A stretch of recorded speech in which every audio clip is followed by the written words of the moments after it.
नमस्कार। खास खबर खास नज़र कार्यक्रम में एक बार फिर आपका स्वागत है। मैं हूं रत्नाकर त्रिपाठी। मध्य प्रदेश के गृह मंत्री डॉक्टर नरोत्तम मिश्रा कोरोना की कोवैक्सीन के ट्रायल के लिए अनफिट पाए गए हैं। इसकी वजह यह बताई गई है कि मिश्रा की पत्नी और बेटे को यह संक्रमण होने के चलते उन पर वैक्सीन का ट्रायल नहीं किया जा सकता है। लेकिन इस घटनाक्रम की एक बड़ी बात गौरतलब है, वो ये कि मिश्रा ने इस कदम के जरिए अपने आसपास वालों सहित पूरे समाज के लिए एक मिसाल कायम की है। हम बता दें कि प्रदेश में करीब 1000 लोगों पर कोरोना की वैक्सीन के टीके का ट्रायल होना है। इसके लिए वॉलंटियर्स की ज़रूरत है, लेकिन अब तक 30 से भी कम लोग इस ट्रायल के लिए वॉलंटियर बनने को राज़ी हुए हैं। इसकी बहुत बड़ी वजह है वैक्सीन के असर को लेकर की जाती अलग अलग किस्म की चर्चाएं हैं। ऐसे में नरोत्तम मिश्रा ने खुद को इस काम के लिए हाजिर कर एक नज़ीर कायम की है। शीर्ष स्तर पर ऐसे मामले कम ही नज़र आते हैं। मुख्यमंत्री शिवराज सिंह चौहान भी एक मामले में मिसाल बनकर सामने आए थे। कोरोना पॉजिटिव होते ही उन्होंने बगैर कोई समय गंवाए अस्पताल का रुख कर लिया था। वहाँ भी वे बगैर हिम्मत गंवाए पूरे समय वर्चुअल तरीके से ऑफिशियल कामकाज करते रहे थे। ये उन लोगों के लिए एक प्रेरणा थी जो कोरोना होने के बाद डर और आशंकाओं के चलते सामान्य नहीं रह पाते हैं। सचमुच शिवराज से लेकर मिश्रा ने इस मामले में लीक से हटकर अपने अपने तरीके से बहुत उल्लेखनीय काम कर दिखाया है।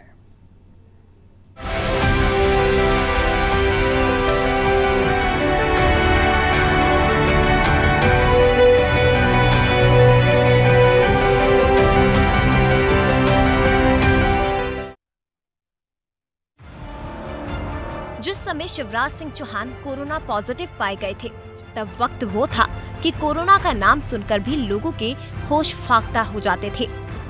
डर इतना ज्यादा था कि इस वायरस के साफ लक्षण दिखने के बाद भी कई लोग जांच कराने से बचते थे। तब शिवराज ने तबीयत में खराबी की शुरुआत होते ही तुरंत मेडिकल जांच करवाई। कोरोना की पुष्टि हुई और वे तुरंत अस्पताल में भर्ती हुए, पूरा इलाज लिया। सारी सावधानियां भी बरती। इसी दौरान अस्पताल से अपना कामकाज भी संचालित करते रहे। और अब इसी दिशा में राज्य के गृह मंत्री डॉक्टर नरोत्तम मिश्रा ने काबिले तारीफ कदम उठाया है। मिश्रा आज खुद अस्पताल पहुंचे। उन्होंने पेशकश की कि उन पर कोरोना वैक्सीन का ट्रायल किया जाए। बता दें कि इसके 2 दिन पहले ही चिकित्सा शिक्षा मंत्री विश्वास सारंग ने कहा था कि वैक्सीन के ट्रायल के लिए राज्य में वॉलंटियर्स की भारी कमी है। कम से कम 1000 लोगों पर ये ट्रायल होना है और अब तक महज 26 लोग ही इसके लिए आगे आए हैं। इसी के अगले दिन गृह मंत्री डॉक्टर नरोत्तम मिश्रा ने ऐलान किया कि वो इस काम के लिए वॉलंटियर बनेंगे, लेकिन मिश्रा की इच्छा पूरी नहीं हो सकी। डॉक्टरों ने कहा कि मिश्रा के परिवार में 2 लोगों को कोरोना का संक्रमण हो चुका है, इसीलिए तकनीकी रूप से मंत्री इस ट्रायल के लिए फिट नहीं पाए गए। अब मामला भले ही अंत भला वाला ना हो पाया हो, लेकिन बहुत अधिक भली शुरुआत वाली बात तो इसे कहा जा सकता है। मिश्रा ने सभी के सामने मिसाल पेश कर दी है कि जब पूरी मानव सभ्यता को बचाने की बात हो तो फिर किसी जोखिम या त्याग से पीछे नहीं हटना चाहिए।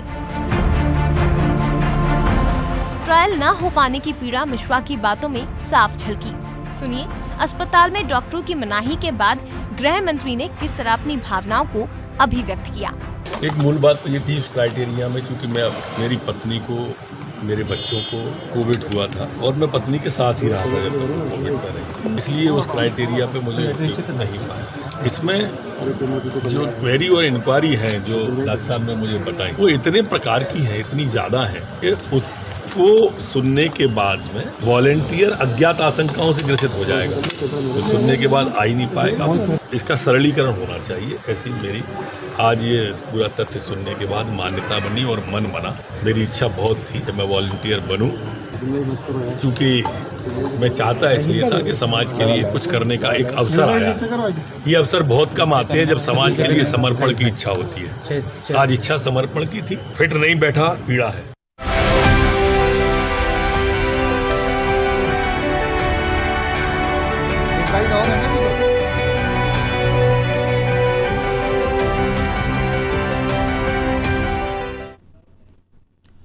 आपने सुना प्रदेश के गृह मंत्री नरोत्तम मिश्रा को, जिन्होंने कहा कि उनकी इच्छा बहुत थी समाज के लिए कुछ करने की, और उन्होंने ये भी कहा कि समाज के लिए कुछ कर पाने के मौके बड़ी मुश्किल से मिलते हैं, बिरले ही ऐसे अवसर सामने आते हैं। लेकिन उन्हें इस बात का अफसोस रहा कि उनकी इच्छा पूरी नहीं हो सकी, क्योंकि उनके परिवार में उनकी पत्नी और बेटे कोरोना पॉजिटिव पाए जा चुके हैं। इसके चलते डॉक्टर्स ने कहा कि वे इस वैक्सीन का ट्रायल नहीं करा सकते। तो चलिए संबंधित डॉक्टर की ज़ुबानी सुनते हैं वो पूरी वजह जिसके चलते नरोत्तम मिश्रा पर कोरोना की कोवैक्सीन का ट्रायल नहीं किया जा सका। नरोत्तम मिश्रा साहब आज हमारे यहाँ वैक्सीनेशन के लिए सेंटर पर आए थे। हमने पूरी जांच की, उनकी काउंसलिंग की, और काउंसलिंग में ऐसा पाया गया कि किसी एक क्राइटेरिया की वजह से, जिसमें कि उनके घर में कुछ लोग संक्रमित हो चुके हैं पहले से, इस कारण से उनका वैक्सीनेशन नहीं किया जा सक रहा है। लेकिन हम उनको बहुत बहुत धन्यवाद देते हैं कि हमारे सेंटर पर आकर हमारा हौसला बढ़ाया। हम सबको बहुत अच्छा लगा इससे। तो चलिए अब आपको लिए चलते हैं स्टूडियो में इसी चर्चा को आगे बढ़ाने के लिए, जहां हमारे एसोसिएट एडिटर प्रभु पटेरिया जी हमारे साथ बातचीत के लिए जुड़ गए। प्रभु जी, आज की बातचीत हम चाहेंगे कि 2-3 तरीके से इसको केंद्रित रखा जाए। इसका एक मानवीय पक्ष भी रखा जाए, मेडिकल पक्ष भी रखा जाए, और फिर अखबार जगत से जुड़ी बात भी की जाए। तो सबसे पहला जो मानवीय पक्ष इस पूरी पेशकश का नज़र आता है, जो पेशकश मंत्री ने अस्पताल में जाके की, और अनफॉर्चुनेटली वो उनकी बात पूरी नहीं हो सकी। लेकिन नरोत्तम मिश्रा की इस पहल से समाज में, राजनीतिक जगत में, और भी जो बाकी दीगर जो अलग अलग पक्ष हैं, उनके बीच में कितना पॉजिटिव संदेश जाता आप देख रहे हैं?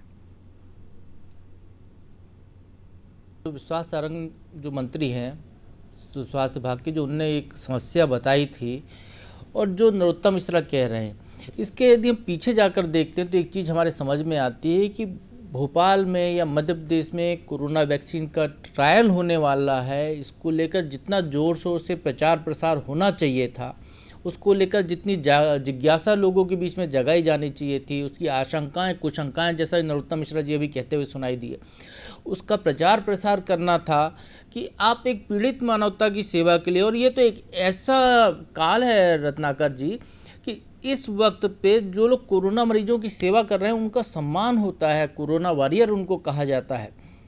एक ऐसी बीमारी, ऐसी आपदा आई है जिसके बारे में कभी किसी ने अनुमान नहीं लगाया था। 1 साल पहले कोई नहीं सोच सकता था कि कोरोना जैसी कोई बीमारी भी कभी आएगी और पूरे दुनिया को अपने चपेट में ले लेगी।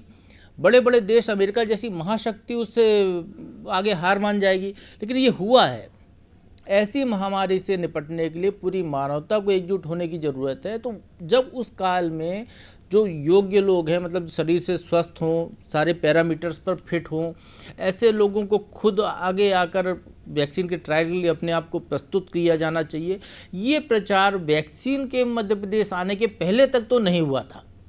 कहीं ना कहीं इसमें सरकार का दोष है, कहीं ना कहीं उस संस्थान का दोष है जहां पर ये ट्रायल हो रहा है, कहीं ना कहीं उस कंपनी का दोष है जो ये काम कर रही है। आप ये देखिए कि कोई भी अच्छा काम हो, चाहे सरकारी तंत्र का हो, कोई निजी क्षेत्र का हो, इवन जो बड़े बड़ी कंपनियां हैं, उनके जो फाउंडर हैं, उनके जन्मदिन पर, उनके निधन पर एक पेज के विज्ञापन दे दिए जाते हैं, टीवी चैनल्स पे स्लाइड्स चलती हैं।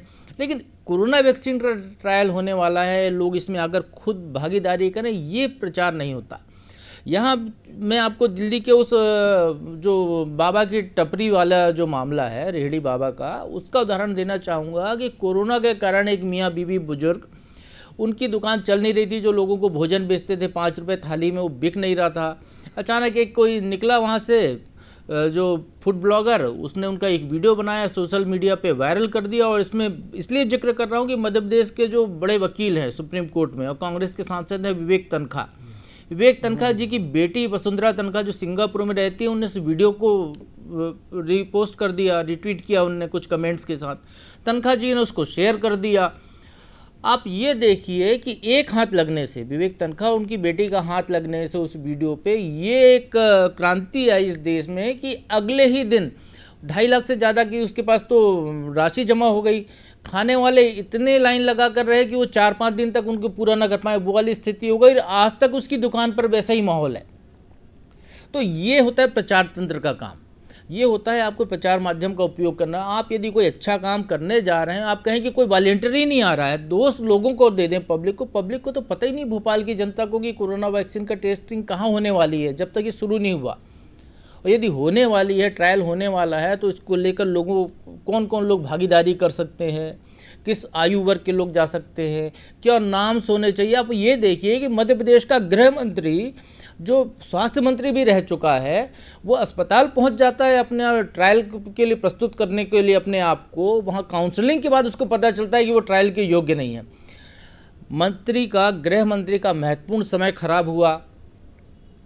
क्या उस अस्पताल को सूचना दी होगी तो उस अस्पताल के डॉक्टरों ने पहले नहीं बताया कि आपको नहीं हो सकता ट्रायल? क्या मंत्री के स्टाफ के लोगों की जिम्मेदारी नहीं थी कि वो सारी चीज़ों को देखते और लेकर आते मंत्री के पास?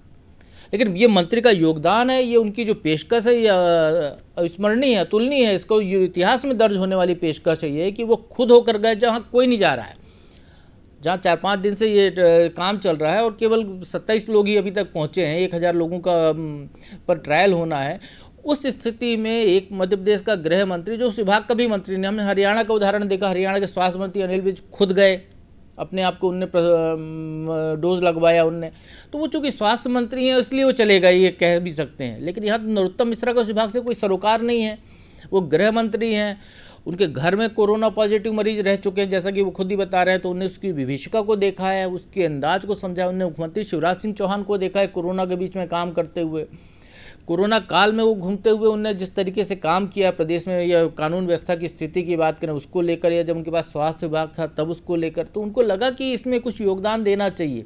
और शायद कोई मंत्री जैसा बड़ा आदमी पहुंचता है, उसकी प्रेरणा से और भी लोग वहां पहुंच सकते हैं। तो मुझे लगता है कि आप देखिएगा आने वाले 2-4 दिन में जो 1000 की संख्या भले ना हो, लेकिन 500 तक तो लोग वहाँ पर पहुँच ही जाएंगे जब ये खबर प्रचारित होगी कि मंत्री जी वहाँ पर गए थे और उनको रिफ्यूज़ कर दिया गया, लेकिन अच्छे लोग आ सकते हैं, युवा लोग जाएं।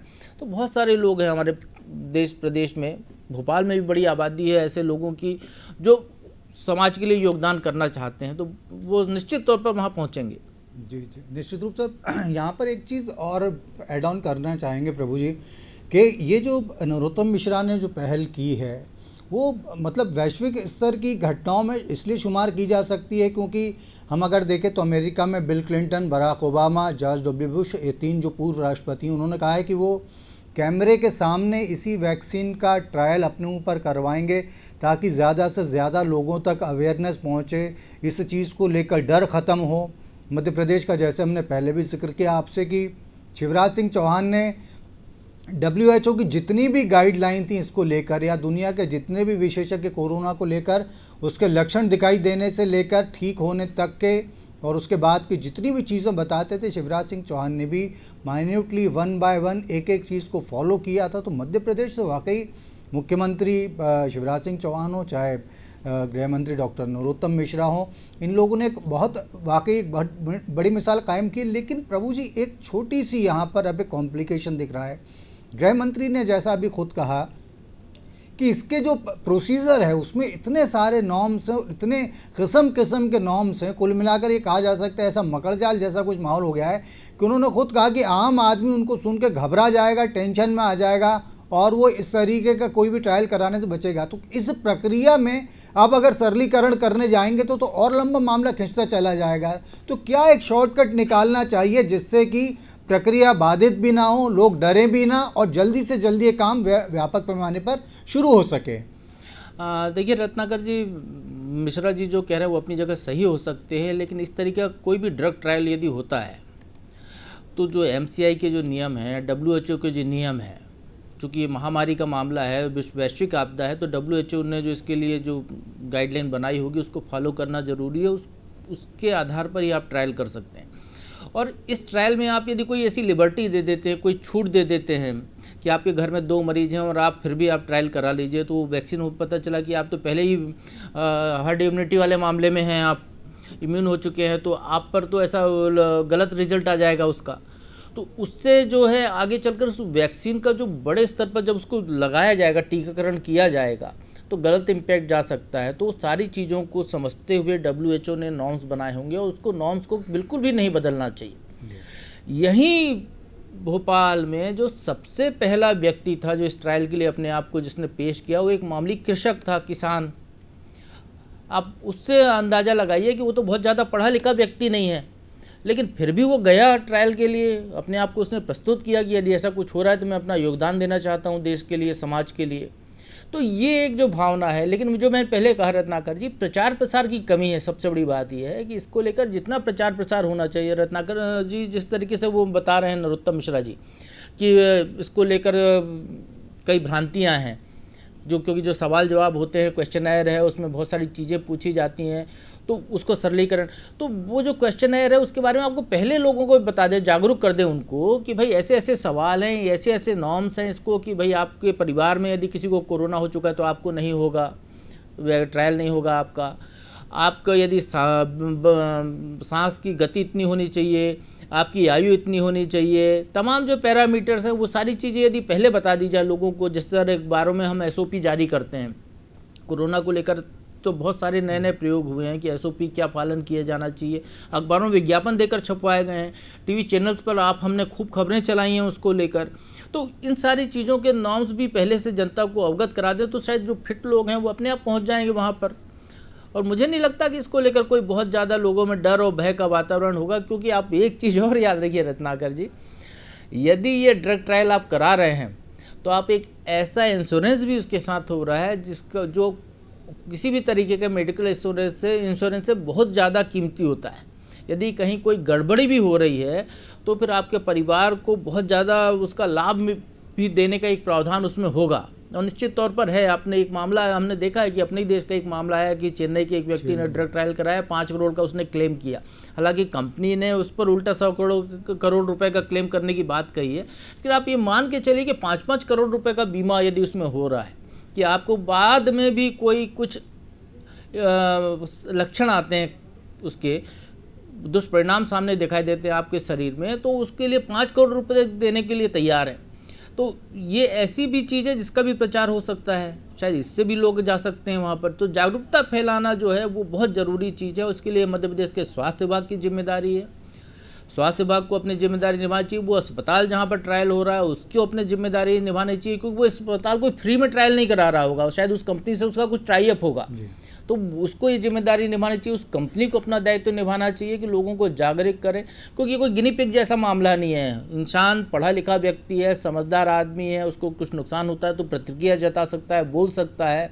तो उसको लेकर जब मध्य प्रदेश में एक बार ड्रग ट्रायल का मामला उजागर हो ही चुका है तो लोगों इसको लेकर बहुत ज़्यादा अवेयरनेस भी है लोगों के मन में, तो आप सारी चीज़ें यदि फंडे उसके सामने रख दें तो मुझे लगता है कि ऐसी स्थिति निर्मित नहीं होती जैसी मध्य प्रदेश की हुई है। उसमें एक तरीके से कहें कि अब मध्य प्रदेश का अपमान ही हो रहा है कि मध्य प्रदेश में आप स्वास्थ्य मंत्री कह रहा है कि भाई 1000 का ट्रायल होना है, 27 ही लोग सामने आ रहे हैं, मध्य प्रदेश के लोग नहीं आ रहे हैं। अरे आपके लाखों कार्यकर्ता हैं भारतीय जनता पार्टी के, आप एक आवाज़ तो दीजिए उनको, लाइन लग जाएगी वहाँ पे।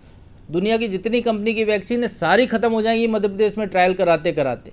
और जहाँ तक ट्रायल की बात है, जैसा आपने कहा जॉर्ज बुश वगैरह कह रहे हैं, तो रूस के राष्ट्रपति पुतिन को इसका धन्यवाद देना चाहिए कि सबसे पहला टीका उन्होंने अपनी बेटी को लगवा कर ये एक दुनिया में एक संदेश दिया कि आप यदि राज्य के या देश के मुखिया हैं तो आप यदि सबसे ऊंचे पद पर हैं तो आप सबसे नीचे के पद पर भी हैं कि प्रदेश के नागरिक पर किसी भी ड्रग ट्रायल के पहले वो अपने आप पर ड्रग ट्रायल करा रहे हैं।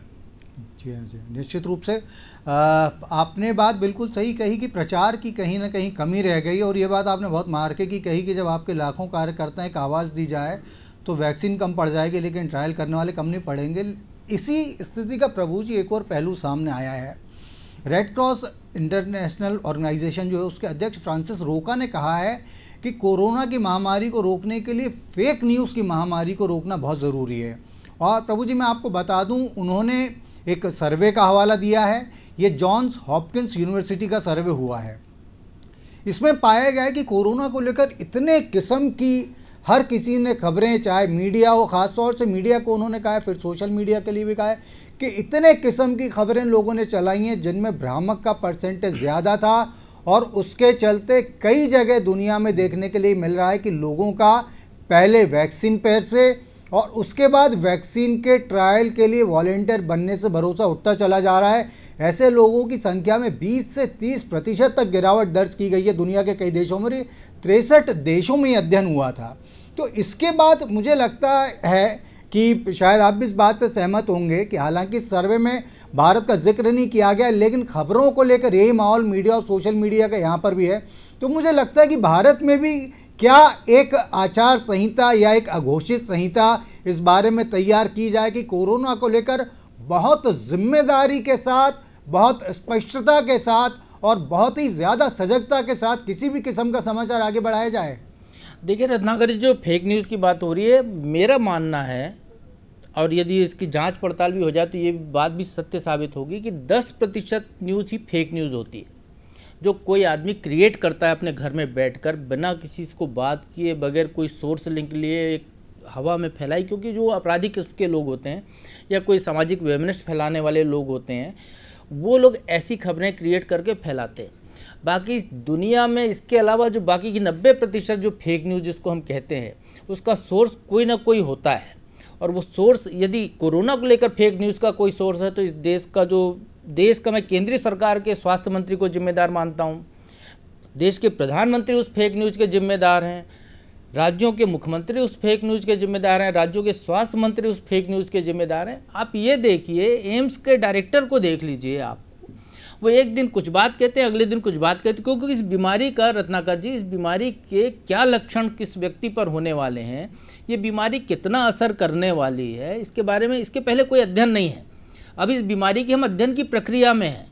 जितने कोरोना के मरीज हैं, जितने लोग संक्रमित हुए हैं, वो एक तरीके से सब पर ही एक तरीके से कहें कि अध्ययन हो रहा है कि उसके शरीर में क्या लक्षण आ रहे हैं। क्योंकि हर व्यक्ति को अलग अलग चीज़ें आ रही हैं। किसी को 3 बार कोरोना हो चुका है, फिर भी ठीक है।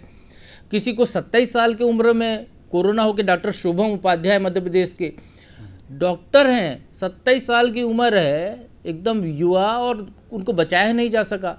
एक अहमदाबाद का केस हमने पढ़ा कि अहमदाबाद में उसके दोनों फेफड़े खराब हो गए। उन्होंने कहा कि लंग्स ट्रांसप्लांट करने की नौबत है, और अचानक ऐसा चमत्कार हुआ कि उसके दोनों फेफड़े ठीक हो गए, वो आदमी जिंदा है।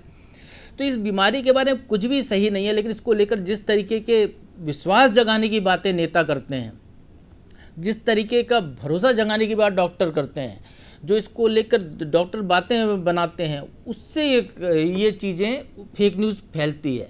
अब मैं आपको बता दूं कि जिस दिन इंग्लैंड में ये घोषणा हुई कि वो उनके यहाँ 1 जनवरी से टीकाकरण शुरू हो जाएगा, उसी दिन WHO ने एक गाइडलाइन, अपना नोट जारी किया। उनने, WHO ने कहा कि अगले 6 महीने तक आप टीका भी लगा लें तो भी कोरोना का कोई बचाव हो गया है ऐसा कोई संभव नहीं है। क्योंकि हमको उस टीकाकरण का परीक्षण करने में 6 महीने का समय लगेगा कि भाई आपने लगा दिया, उसके बाद आ रहा है कि नहीं आ रहा, वो सफल है कि नहीं टीका। तो ये चीज़ है, सबसे बड़ी चीज़ है कोरोना से बचाव की, वो ये है कि हर व्यक्ति जो 3 गाइडलाइन है इसकी, उसका पालन सबको करना चाहिए। चाहे टीका लगवाए चाहे ना लगवाए, पहले तो मास्क लगाए, 3 फीट की कम से कम दूरी रखे। प्रधानमंत्री जी 2 गज की दूरी के रहे, 2 गज की जरूरत नहीं है, 3 फीट रखिए। क्योंकि प्रदेश के या देश के नेता 1 गज की भी दूरी नहीं रख रहे हैं, वो बगल में चिपक कर खड़े हैं, इसीलिए कोरोना फैल रहा है। तो 3 फीट की दूरी रखिए आप, और बार बार हाथ धोइए या सैनिटाइज कीजिए। ये 3 ही उपाय अभी तक सर्टिफाइड हैं जिसके वजह से कोरोना से लोग बच रहे हैं। इसके अलावा सारे उपाय या सारी चीज़ें कहें, जब तक कि टीकाकरण पूरी तरह सफल नहीं हो जाता, उसके अंतिम परिणाम नहीं आ जाते, तब तक ये कहना कि टीकाकरण हो गया है अब, क्योंकि प्रधानमंत्री ने कहा कि टीका आ रहा है, हम तैयारी कर रहे हैं पूरे देश में टीकाकरण की। उन्होंने कहा सबसे पहले कोरोना वॉरियर्स को लगेगा, डॉक्टरों को लगेगा, और आप अगले दिन रत्नाकर जी बाजार में देख लीजिए, लोग बिना मास्क के घूमते हुए पाए जाएंगे। वही प्रधानमंत्री ने जब कहा कि कोरोना आ रहा है, जब कोरोना देश में मुश्किल से 100 की संख्या थी, प्रधानमंत्री ने कोरोना आ रहा है, इससे बचने के लिए आप घर में प्रार्थना कीजिए, घंटी बजाइए, ये कीजिए, तो हर घर में ताली थाली, झुग्गी झोपड़ी से लेके महलों तक में बजी। एशिया के सबसे बड़े धन कुबेर मुकेश अंबानी तक छत पे घंटी बजाते हुए दिखाई दिए। तो ये स्थिति है, क्योंकि आप यदि क्योंकि आप देश के आइकॉन हैं, आप यदि भय का वातावरण बनाएंगे, आप लोगों को ये कहेंगे एहतियात बरते हो तो एहतियात बरतेंगे, आप जैसी भरोसा दिलाएंगे कि नहीं हम इस बीमारी को ठीक कर देंगे, तो उस दिन भरोसा ये हो गया कि हम तो ठीक ही होने के कगार पर पहुंच गए, तो क्यों एहतियात बरते। तो जो जिम्मेदार पदाधिकारी हैं देश के, उनको जब तक ये पूरी तरह सर्टिफाइड ना हो जाए कि वैक्सीन का टीकाकरण सफल है, तब तक ये बातें कम से कम वो तैयारी करें, प्रक्रिया करें, उसके बिना काम भी नहीं चलता है। लेकिन उसको इतनी जोर से प्रचारित नहीं करना चाहिए, और मीडिया का तो काम ही है प्रचार करना। आप एक बात कहेंगे, हम उसी को प्रचारित करेंगे, और फिर आप जब हमने कह दिया, प्रचार कर दिया, तो आप मुकर जाएंगे कि मैंने तो ऐसी बाइट नहीं दी थी, मैंने तो ऐसा वर्जन नहीं दिया था, ये तो गलत छाप दिया, मेरी आधी बात छापी। नेताओं की ये एक जो परंपरा है उसका वो पालन करते हुए ठीकरा मीडिया पे फोड़ देंगे, कहेंगे फेक न्यूज़ है। मीडिया हमेशा इसी तरीके की चीज़ों का शिकार होता रहा है। आपने सुना हमारे एसोसिएट एडिटर प्रभु पटेरिया जी को, जिन्होंने इस बात पर ख़ास तौर से जोर दिया कि कोरोना की इस वैक्सीन का पहले व्यापक प्रचार प्रसार किया जाना चाहिए था, जो ट्रायल होना है उसका लोगों को अवेयर किया जाना चाहिए था। उसके बाद यदि इस प्रक्रिया को आगे बढ़ाया जाता तो निश्चित रूप से मध्य प्रदेश में बड़ी संख्या में वॉलंटियर सामने आ सकते थे। लेकिन संतोष की बात एक ये है कि मध्य प्रदेश के गृह मंत्री डॉक्टर नरोत्तम मिश्रा ने ही स्वयं को वॉलंटियर के रूप में पेश करके एक मिसाल लोगों के सामने कायम की है। लोगों को इस बात के लिए उत्साह बढ़ाया है कि उन्हें भी मानवता की सेवा के लिए आगे आना चाहिए, अपने आप को प्रस्तुत करना चाहिए। नरोत्तम मिश्रा के कदम वाकई एक मिसाल कहा जा सकता है और इसीलिए आज हमने कहा है अति उत्तम नरोत्तम। तो अब आज की प्रस्तुति समाप्त करने की इजाज़त दीजिए, आपसे फिर मुलाकात होगी, तब तक के लिए नमस्कार।